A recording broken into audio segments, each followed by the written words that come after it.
রহমানির রহিম। সর্বশক্তিমান আল্লাহ তাআলা রাব্বিল আলামিন। কত না সুন্দর আমার এই সোনার বাংলাদেশ। আমরা গর্ব করি, আমরা বাঙালি জাতি। আমরা অনেক কিছু পারি, অনেক কিছু দেখি, কিন্তু আমরা এই সোনার বাংলাদেশের গুণগান আমার এই ছোট্ট মুখে বইলা শেষ করতে পারবো না। দেখছেন কত সুন্দর সবুজ শ্যামল সোনার বাংলাদেশ। এটা নিয়ে আমাদের গর্ব। আমরা বাঙালি জাতি, বাঙালি জাতির বিশাল ইতিহাস আছে। যে কোনো বিষয় বাঙালি হয়তো ধৈর্য সহকারে কথা বলে করতে পারে। এই সবুজ শ্যামল সোনার বাংলাদেশ দেখতে কতটা ভালো লাগে। নিচে দাঁড়িয়ে যে এগুলো ধানের জমি ভিতরে হলো গাছপালা, সবুজ শ্যামল রাস্তা। এদিক দিয়ে দেখেন কত, যেই দিকে তাকাবেন এদিকেই সুন্দর। তাহলে বাঙালি আমাদের বিশাল বড় গৌরব এই সোনার বাংলাদেশ নিয়ে। যেই দিকে তাকাবেন এদিকে এমন সবুজ শ্যামল সোনার বাংলাদেশ। আমার এই দেশটা এত সুন্দর। অনেক দেশে আমি গিয়েছি, কখনো এই আমার দেশের মতন এমন সুন্দর দেশ কোনো জায়গায় নেই। আমাদের এই সোনার বাংলাদেশ এত সুন্দর। আমি বহু দেশে গিয়েছি, যে হয়তো আমি মালয়েশিয়া গিয়েছি, এরকম বন জঙ্গল আছে ঠিক আছে, কিন্তু আমাদের বাংলাদেশের মতন এমন সুন্দর সবুজ শ্যামল এমন সোনার বাংলাদেশ এগুলি এলে ফসলা দিই। যেদিকে তাকাবেন এদিকেই সবুজ, তাহলে মনটা ভরে যায়।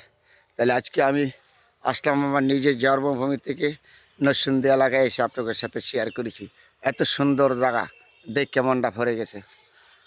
তাহলে সুখ দুঃখ নিয়ে আমাদের জীবন, যতদিন বেঁচে থাকি আমরা এরকম ভালো মন্দ মিলে আমরা থাকবো। সকল কিছুই আমাদের আল্লাহর হুকুম। আল্লাহর হুকুম ছাড়া কোনো কিছুই হয় না। যে কোনো একটা গাছের পাতাও লড়ে না আল্লাহর হুকুম ছাড়া। তাহলে আমাদের এই সবুজ শ্যামল সোনার বাংলাদেশ নিয়ে আমরা গর্ব সবসময় করব। চলে এত সুন্দর দেশ আল্লাহ পাক রব্বুল আলামিন আমাদেরকে উপভোগ করার জন্য দিয়েছে। কত সুন্দর দেখছেন। এই দেশ নিয়ে আমাদের গর্ব সবসময় আছে। সবুজ এগুলি হলো গাছপালা, বিভিন্ন কৃষকদের জমি পাত্তর দিয়েছে। এই যে কত দূরে দেখা যাচ্ছে, এই যে মাঠগুলি দেখেন না, এগুলি খালি ধান ছিল, এখন ধান কাইটে নিয়ে গেছে, তো এখন খালি পড়ে রয়েছে। আর উপরে এগুলি হলো গাছপালা, বিভিন্ন গাছ, আম গাছ, জাম গাছ, কাঁঠাল গাছ, বিভিন্ন ধরনের গাছপালা। এই যে এখানে ধান কৃষকদের গ্রামের ভিতরে যা লাগে গ্রামের সব আছে। তাহলে এই দেশ আপনি আর আমার সবার। আসেন আমরা এই দেশের প্রতি ভালোবাসা রাখি, সুন্দর জিনিসগুলি দেখি, সবার সাথে শেয়ার করি। যেহেতু আমার ভিডিওগুলি সবাই পছন্দ করবেন না, যারা পছন্দ করেন গ্রাম বাংলাদেশ, তাদের জন্যই আমি সবসময় এগুলি শেয়ার করি। এটার নাম হইল আমার সোনার বাংলাদেশ।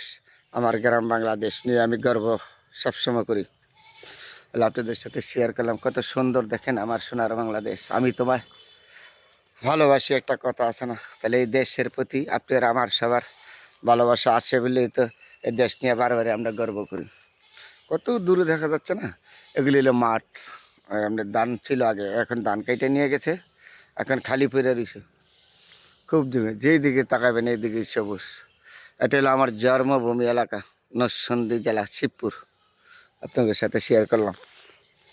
সবসময় সময় পাই না, যখন সময় পাই তখনই ছুটে আসি আমার এই জন্মভূমি থেকে। সময়ের অভাবের কারণে অনেক সময় আসতে পারিনি, সময় না থাকার কারণে। তারপরে যতটুকু সময় আছে ততটুকু সময় নেওয়ার চেষ্টা করি আপনাদের সাথে শেয়ার করার জন্য। আমার দেশ, আমার গর্ব, এগুলি ভোলা যাবে না। এটার নামে আসল গ্রাম বাংলাদেশ, সোনার বাংলাদেশ। কত না সুন্দর, তোমার গুণগান বইলা শেষ করা যাবে না। তারপর চেষ্টা করি সবসময় আল্লাহ পাক রব্বুল আলামিন যেন সবাইকে ভালো রাখে, সুস্থ রাখে, এটাই কামনা করি। আমি একজন ক্ষুদ্র মানুষ হিসাবে এই যে গাছপালা সবুজ শ্যামল, যেই দিকে তাকাবেন এইদিকেই সুন্দর। চেষ্টা করি সবসময় আপনাদের সাথে ভালো মন্দ নিয়ে শেয়ার করার জন্য। আল্লাহ পাক রব্বুল আলামিন যদি আমাদেরকে আরও সুযোগ দেয়, তাহলে আপনাদের সাথে ভালো মন্দ নিয়ে শেয়ার করব। তাহলে সর্বত্র বড় কথা আজকের জন্য হয়তো শেষ করে দিলাম। বেঁচে থাকলে অন্য কোনো সময় আবার দেখা হবে। আলহামদুলিল্লাহ।